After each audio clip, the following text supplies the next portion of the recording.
Welcome to our tutorial on how to hide the Meet tab for video calling in Gmail on Android.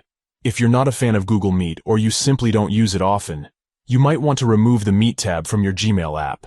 To get started, make sure that you have Google Meet installed on your Android device. Then, open the Gmail app and tap on the three stacked horizontal lines icon located on the top left corner of the screen. This will open up a menu. Next, scroll down the menu and tap on Settings.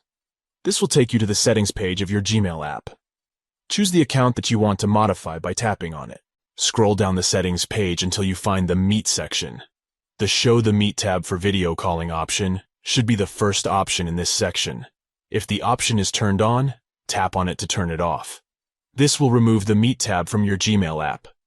Hiding the Meet tab is a useful feature if you don't use it frequently, or if you prefer to use a different video calling app.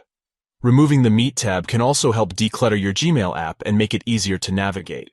It's worth noting that if you ever want to use Google Meet again, you can easily turn the Meet tab back on by following the same steps and toggling the option to On. We hope you found this tutorial helpful. If you did, please give this video a thumbs up and subscribe to our channel for more tech tips and tutorials like this one. If you have any questions or comments, please leave them in the comments section below. Thanks for watching.